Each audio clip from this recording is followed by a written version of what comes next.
What's up, everybody? Welcome to another edition of the Free Toaster podcast. I'm joined today by Dennis Fish and John Minalga. They're at the ICS Corporation. And we just actually spent some time together about a week and a half ago, it feels like, guys. We were in a room with 16 consumer lending executives in New York City. And the idea for the evening was to just have a conversation about direct mail. Dennis, I'll start with you. I find this is one of the channels that's most often misunderstood. What's the misconception you often find yourself correcting about direct mail marketing? Yeah, good to talk to you, Carlos. So I would say that there's really kind of two big misconceptions that jump to mind. The first is just sort of the general that direct mail doesn't work, right? That direct mail is this dead marketing channel. It does. We wouldn't be in business certainly if it didn't. But I think more specifically, there's a lot of people that equate FinTech marketing products or FinTech products with, FinTechy marketing activities, digital marketing, right? Other types of marketing rather than old-fashioned direct mail. And it's funny, just to relay a quick story.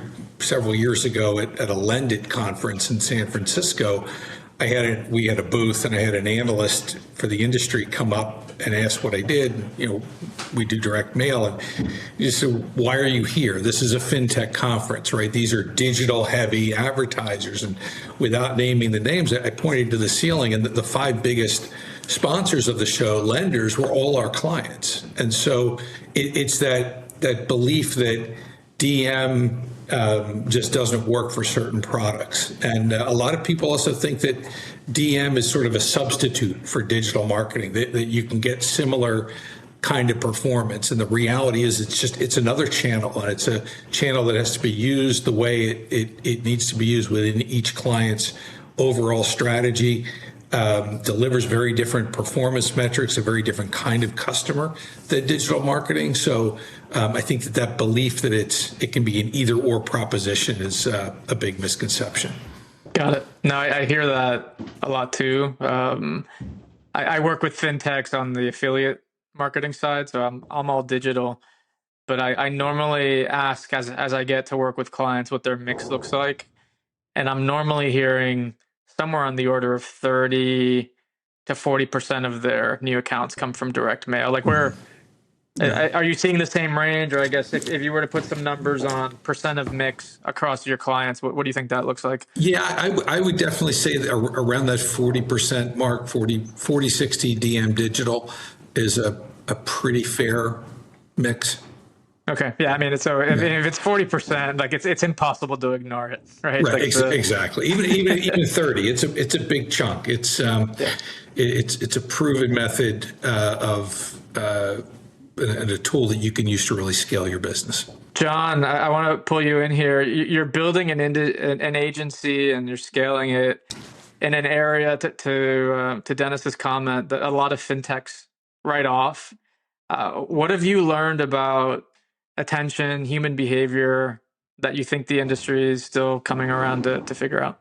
I think the one thing that keeps coming up in conversations is sort of the those that underestimate the value of that uncontested attention that direct mail brings.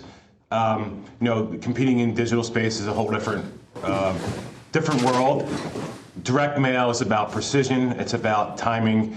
The physical mail piece itself carries an implicit credibility signal that digital doesn't necessarily do, or is largely lost. When a consumer receives a pre-approval offer in an envelope with a real return address, a significant portion assume, correctly or not, that the sender did their homework. The trust is an asset, and it's fragile. One misleading offer or buried fee, and then that trust is gone. So I think from a human standpoint, I think a lot of that is an important factor to this. No, I couldn't agree more. In fact, it's one of the things I hear from clients that work with me in affiliate marketing channels, because a lot of these channels now have the ability to load targeting criteria from the lender.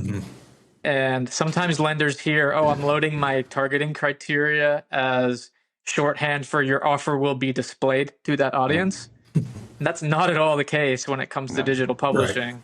The digital publisher will consider your offer for that audience, but they ultimately make the call what offers they want to put in front of it, versus in direct mail, if it's on your list and it's printed, it will ship, right? Virtually 100% of the time, barring some mail delivery. I'm guessing there's a couple, maybe under a percentage point there that you may miss.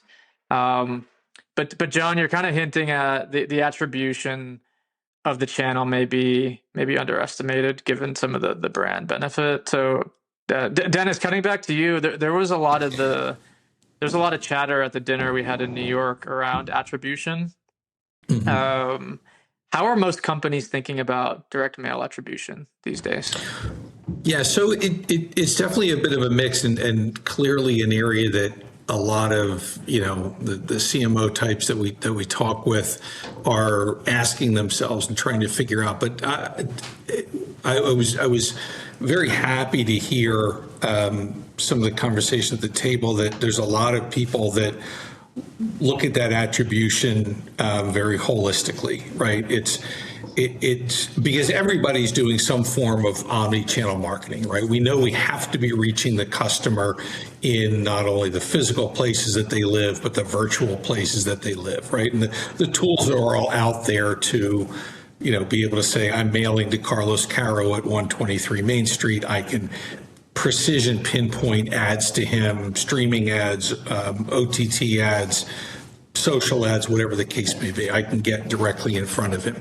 And so and it ties into what John said about, we have to hit these consumers multiple times. We have to make an impression on them using a lot of different channels. And to me, the best in practice marketers are saying, I can spend X dollars mailing to somebody, or I can spend X plus hitting them with mail plus a number of different, other types of touches, digital, email, display, OTT, radio, whatever. And do I get X plus in return, right? Am I, or what's the phrase? Rising waters raise all ships, right? Is that coming true here? Am I getting more based on spending more, not necessarily diving too deeply into, does the social media group get the credit for that account? We do still have some pretty highly siloed clients that want to fight for those advertising dollars, but I think the best in breed are looking at it very, very holistically.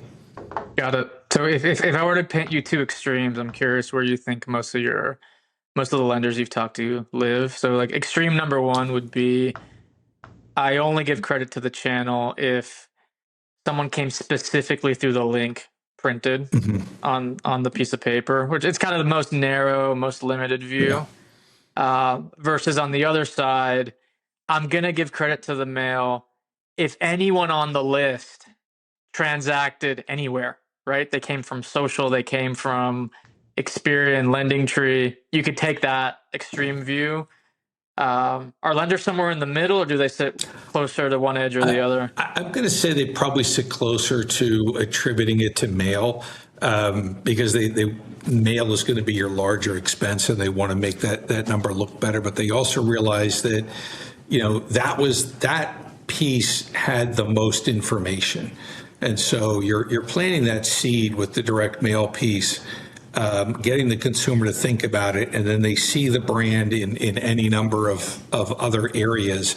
And then, it's funny, we do a lot of things for tracking, right? We use promo codes and personalized QR codes and UTM parameters to track our digital ads. And yet the consumer, I'd say upwards of 30% of the consumers end up responding, just they can't really by the time they're ready to act and accept the offer, they know who made them the offer, but they don't have the mail piece anymore. They can't find the email. Obviously, they don't have the display ad. They're just going to say, I'm going to go back to xyz.com. And that's why, that good branding and memorable branding is really important, because they're just going to come back to the company that made them the offer and then find their way back to it. So that's where your user experience has to be top notch. You have to be able to recognize that person when they come organically to your site and know that they're coming organically because you have an offer out to them, and you want to be able to then let's get them back into that path that you wanted them on so that you can fulfill that offer the way that you intended. So it really makes, we've seen clients fail as often as we've seen them succeed because they don't have that journey really, really solid. Gotcha. Yeah, no, so that tees up to the kind of the next thing I was curious about. John, within your group at ICS called Staker Analytics, I'm guessing you see a number of different approaches to attribution as firms try to quantify, to the penny how much is coming from mail. Are there any contrarian views you've seen that are worth considering? I guess the first one I'll kind of build off what Dennis was just saying around multiple exposures and trying to attribute a single funded dollar to a single touch point. It's just, first of all, technically difficult to do that, and then theoretically it's incoherent in a way, right? The better question should be, like Dennis was mentioning, which channel mix is driving that? What's the frequency of touch points? What's the sequence? What generates the best outcome? So I think that's one. The other one, from a statistical targeting standpoint, that I like to suggest is, maybe a perfect attribution model is the wrong goal that people are going after. Maybe spending more time and effort to design a pure testing strategy with a holdout group, mailed versus mailed, everything else all equal. That will help you drive the true incrementality of DM without requiring you track every single touch point along the way. It's less satisfying, but definitely more actionable when you think about it that way. And then the last one, I think it just goes without saying, the whole topic we're talking about, that DM last touch attribution, it typically undervalues the direct mail channel altogether, and the industry knows that. DM plants the seed, and the digital team harvests that seed, right? But the industry hasn't structurally fixed that yet. So that means the DM channel itself chronically is underfunded relative to the actual contribution of that. So again, I think digital gets all the credit. It's not a new observation, but I think direct mail is still the workhorse of the industry for marketing. Well, how would you, if you were to advise a lender that's having that issue, like they're having trouble influencing their CFO or their CEO with regards to adding more mail to the mix, just given all the benefits you talked about? Like, what are some data points those individuals could share to strengthen their case? Yeah, I guess it all starts with the mindset, the strategy that you're looking to do, the targeting. Where do you focus your dollars, your creative investments, your data costs? Like, what can give you the highest responding sales, right? Start there. Can you build a response model? Can you build a conversion model? Can you build a default model? Can you build a lifetime value model? Like, those are the kind of actions that a group like mine advises on to help clients not just call it spray and pray, but really define the strategy. And along that, when I was on the client side, we were mailing monthly, and we were probably doing close to 50 different testing cells a month. So to iterate on that, to learn, to reinvest that learning, that's something that really worked for us, starting from scratch and building to an engine that, did very well for us. So things like that, I think people know, but it's these, stick to it approach that, wins in the direct mail space, because the first campaign will never give you your answer you want. You have to iterate, you have to learn, and you have to optimize along the way.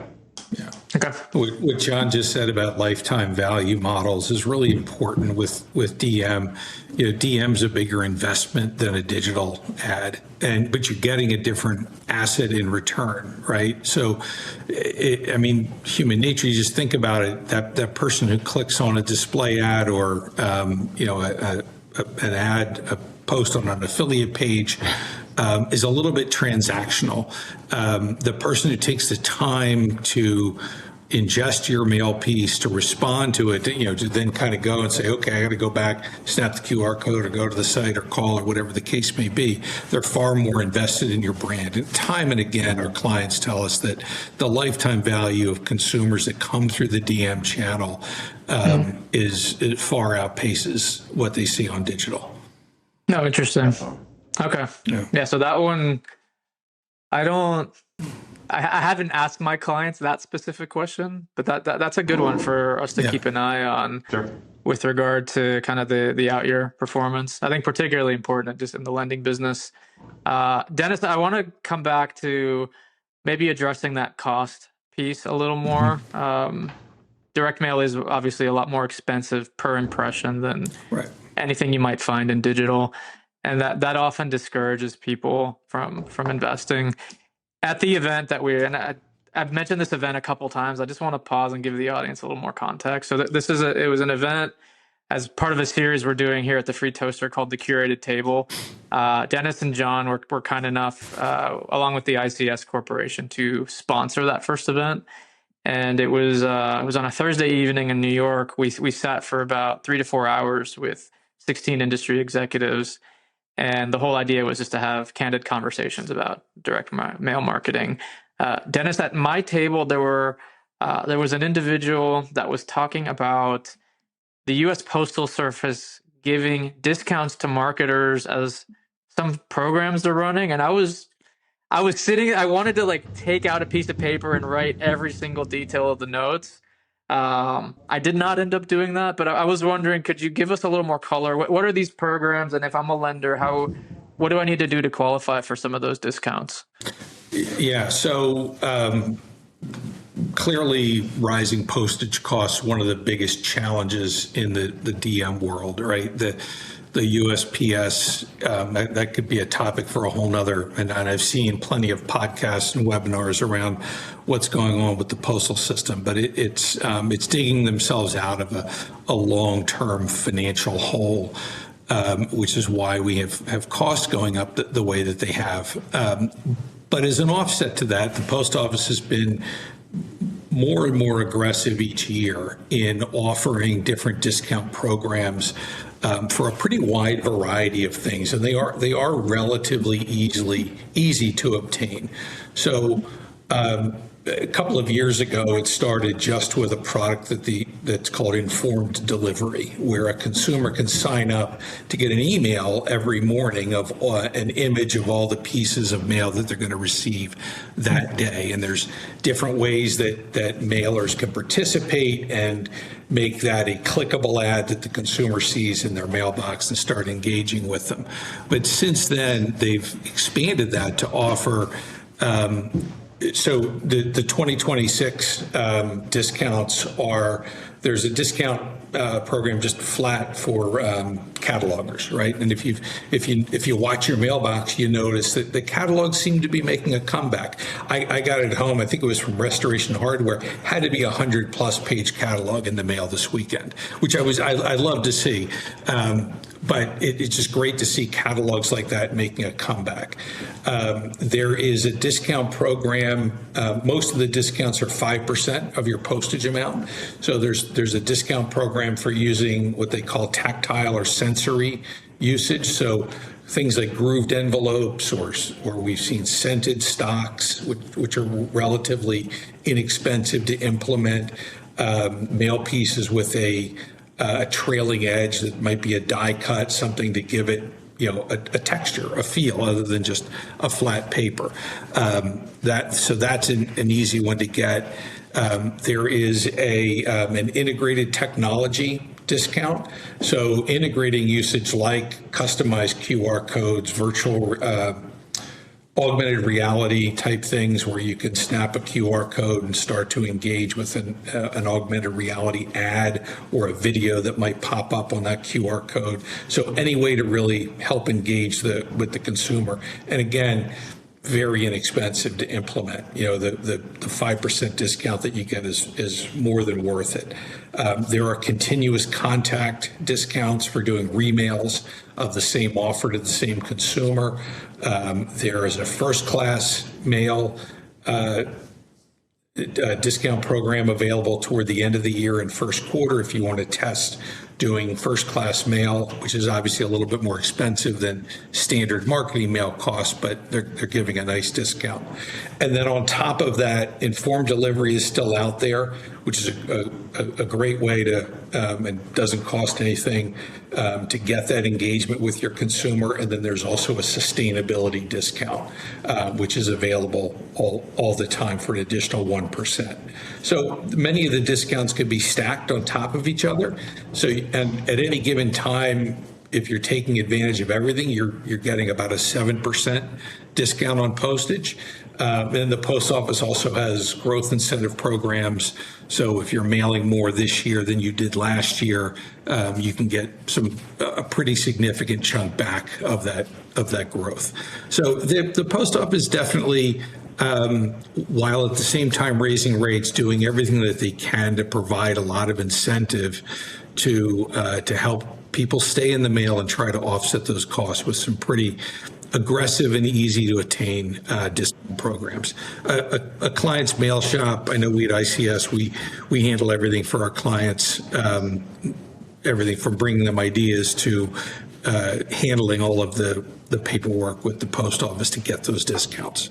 Yeah, that was going to be my follow-up question. Is if let's say I didn't work with you all, like is that a direct negotiation with the post office, or like what's the process look like to get to take advantage of the 7%? I mean, most good mail shops will take care of that for you. It's just some things you have to submit at the time you send it. You run your postage reports and submit your file. For Postal One, you're saying, hey, we're going to be taking advantage of XYZ discount. And then you obviously have to show proof of that if they check. So it's pretty easy. The growth incentive program is one that is a little bit more, because you can get as much as 30% of your increased postage spend back. It's a little bit more work, but our team will hold the hands of our clients in getting all the right papers filed and by when. Got it. Not too Are those? Is the U.S. Postal Service operating like as a public service at cost? Are they a profit-making organization? Like how do they make decisions about cost? So everything's obviously controlled by the Postal Rate Commission, which goes before Congress. It's this quasi-governmental entity. There is a pretty clear mandate, and I think it's a good one, to get the post office back on strong financial footing. One of the big hurdles that they had to get over, which they did a few years ago, was a pre-funding mandate for all retirement and healthcare benefits. So all of those benefits had to be fully funded at any given time, which was an enormous burden on the post office on a year-over-year basis. So there's a lot of modernization that they have to make, but there's a pretty clear congressional mandate to, and I think a pretty good long-term plan to keep the post office on financial footing. A lot of talk always about, will it go private? Will it be privatized? I personally don't think it ever will. It's just good political talk. But I think that the changes that they're making, I'd love to see. They've got more branches that they can close. That I know near me where I live, I've got 3 branches within 2 miles of my house. You don't need that. So there's a lot more cost cutting that can be done to keep things efficient. Got it. John, I want to move this back to analytics here for a second. I'm in the digital world, and I can't go 5 minutes in my day without hearing about how AI is disrupting this or that or the other. Same here. So I can't help but wonder, is AI having any impact in the direct mail marketing space? I would say that the popular narrative today is that AI will write the copy for you, design the creative, select the list, and humans are just pushing a button. But I'm not sure if that's spread across the industry right now. But what I can see, and again, coming from an analytical standpoint, that there's certain areas that AI is influencing in a very positive way today. So obviously the first one is targeting and selection. When we think about machine learning models, they're much more advanced, obviously, than your traditional regression-like approaches where, the techniques, the software today can really pull or surface relationships, nonlinear relationships, and interaction effects from the data, because the data is not new. We're still using the same data at a much more complex way that humans can't necessarily specify, right? The introduction of non-credit data into that mix it's expanding greatly. How people are understanding how to use that's a different topic.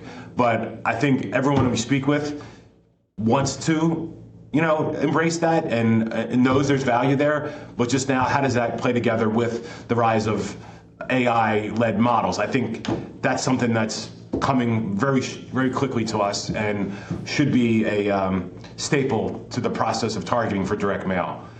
I think the other thing that I'm seeing and hearing is the learning process, the speed of learning of AI on test and design, and being able to take those learnings and reinvest them back into the feedback loop, determining what cells are better performing, which ones should be dropped. I think AI is playing a part in that when combined into the total process. So the feedback loop is real, and I think that will get better and better as we optimize on that. And then something I'm not overly well versed on, and maybe Dennis can opine a little more. It's just the creative optimization, multivariate testing, the imagery as that gets better and better with AI. It creates more variance, it creates more patterns to observe. I think people will start doing that much more efficiently using AI. It's early, but it's definitely directionally significant at this point. Yeah. One of the postal discounts around emerging technology is if you can prove it's pretty easy. You can send just a screenshot that you used an AI tool to help with creative copy or finding an image will get you that discount. But I'm looking forward to and it's probably coming soon when some of the analytic AI tools are good enough to allow mailers to keep test cells smaller, right? So if you're mailing, say 500,000 pieces of mail a month, it's really difficult to test and do so with any kind of statistical significance without risking too much of your mail base. So if we can get really good comfort with, say, a 5,000 or 10,000 piece test, it's going to encourage more of that,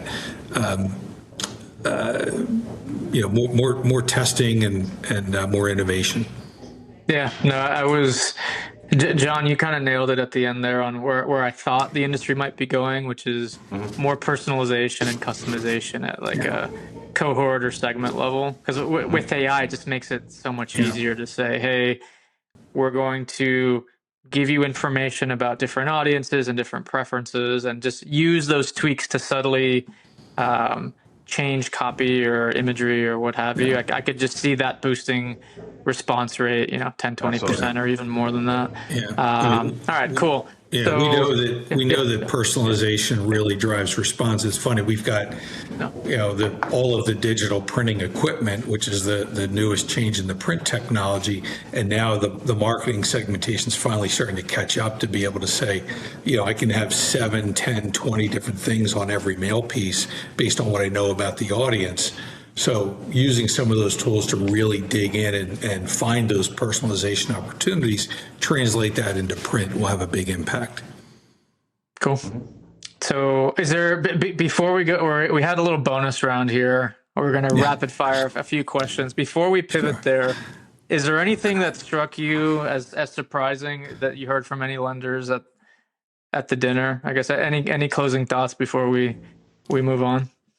I'd say for me, the most refreshing thing was how open everyone was to talking about their challenges, how they've overcome some of those challenges with programs.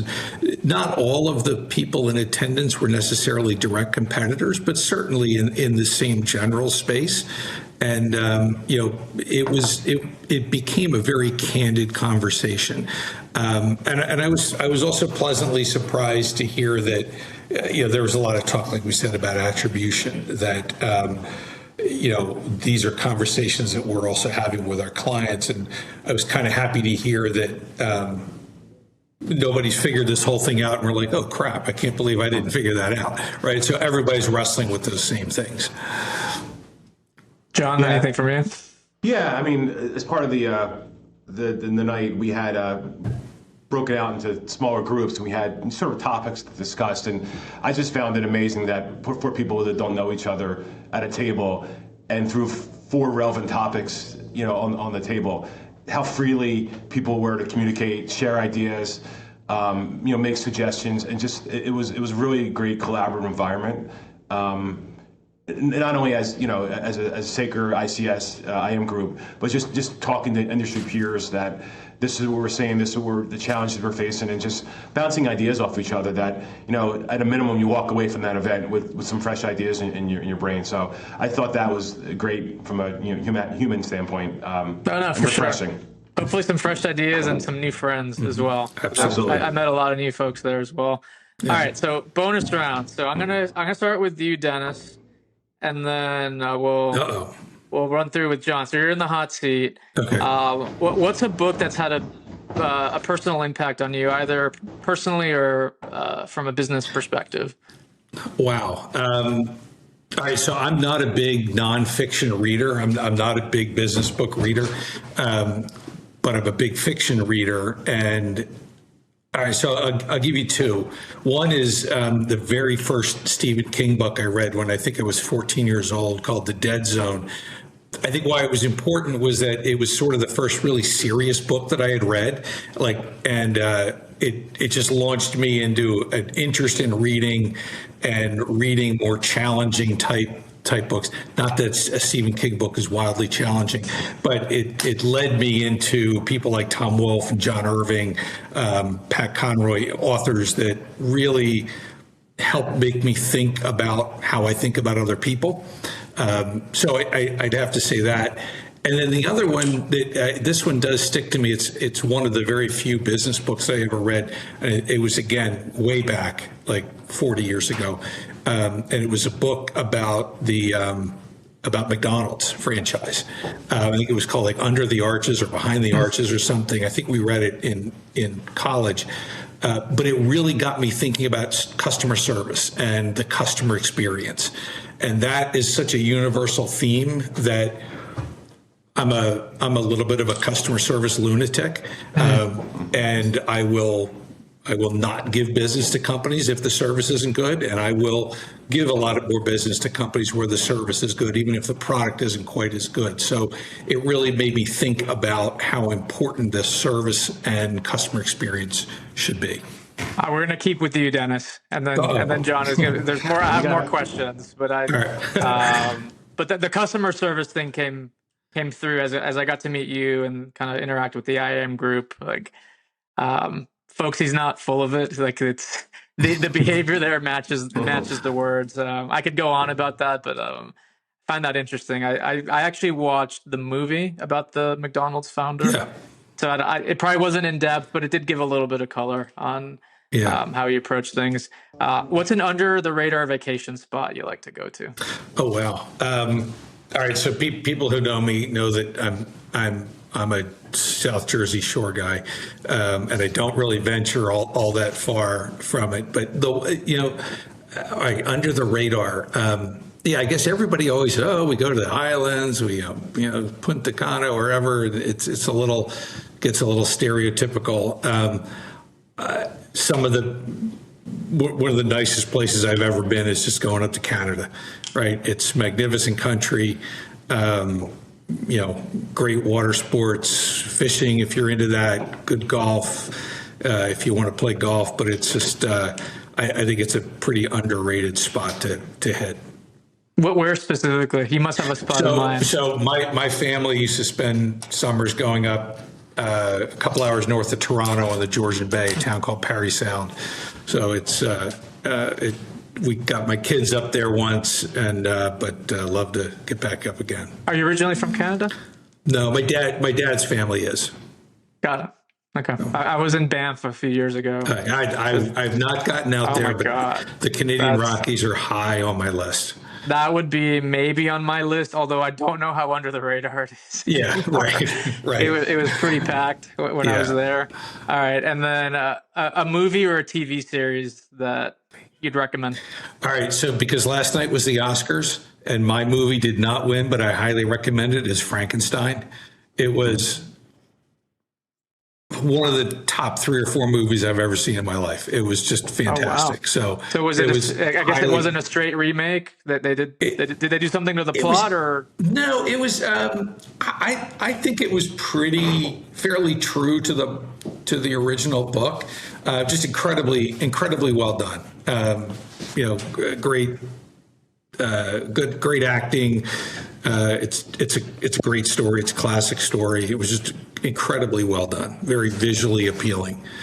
So TV series. I don't know. We watched a lot of them. I'll go with Slow Horses on. Which haven't seen it. I think was on. I think it's on Apple. It's with Gary Oldman. He's fantastic. Okay. All right, that's awesome. John, you have an advantage here because you got to hear the questions, and we're going to stick with them. Same order, or? Yeah, no, curious. A book that's had a personal impact on you. I recently read a book, probably about a year ago at this point. It really helped me get through a lot. Before joining here, I worked at a large tech company for 7 years. I also have 3 teenagers at home. So a book called The Let Them Theory by I've heard Mel of this. Robbins. Yeah, that's been on a lot of book lists. Yeah. Letting the need to control others' opinions, drama, judgments, and freeing up your inner energy really helped a lot. And I would recommend the book to anyone. It was an excellent book. I love that. Yeah. Under the radar spot. Vacation. Like Dennis, who went first, I'm also a Jersey guy, and I will say that I think the under the radar vacation spot is a place called 7 Mile Beach, which are 2 towns on the southern coast of New Jersey. Not the New Jersey that you would see on MTV, but a place that you would love to visit, reside with a family. Like I said, I have 3 teenagers growing up in that community. And it's just a great vacation spot year round. Oh, that's crazy. I've lived on the Northeast my whole life. I've never heard of this place. So yeah, I think as billed under the radar, I'll check it out. And then a movie or a TV series that you'd recommend. So my wife and I are usually homebodies these days, so I'll go with a TV show that I thought was probably one of the best I've ever seen. And it hit home because of a journey Dennis and I did earlier this year. But the show Landman on Paramount, just a fantastic series. Dennis and I went and visited some clients and prospects down in Fort Worth back in January. We actually both went to our first rodeo down there, but gave me appreciation for that culture and the people down there. That's great. I think the other thing that really triggered me after watching that is that I spent the last 25 years in financial services. This is the first time I'm working in a manufacturing environment, and really seeing how the sausage is made and all the parts that come together of the ICS family.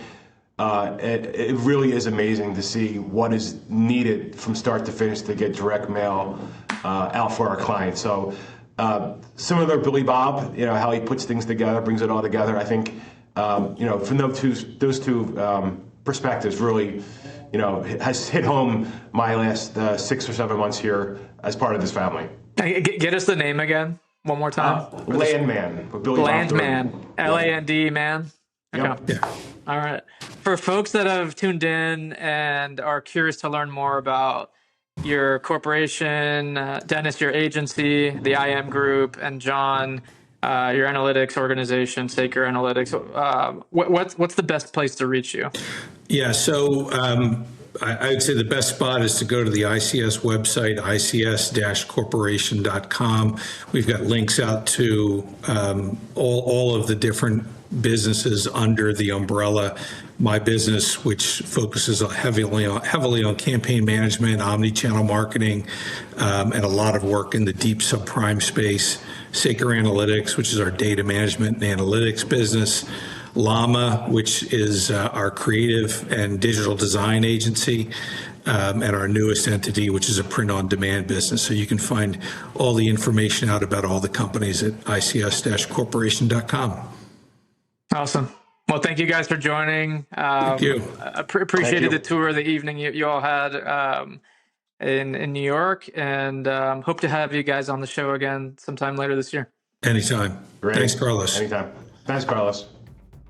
I want to take a quick break in the action here. If you want to support the show, the number one thing you can do is go to thefreetoaster.com and sign up for our newsletter. You're going to get a couple pieces per week of news, information, insights, and podcasts like the one you're listening to right now at the intersection of marketing, lending, and technology. That's our niche. We don't plan to go outside of that. It's the only publication I've seen out there on the internet that dials into this zone. So if you want to support us, sign up and share it in your favorite Slack channel.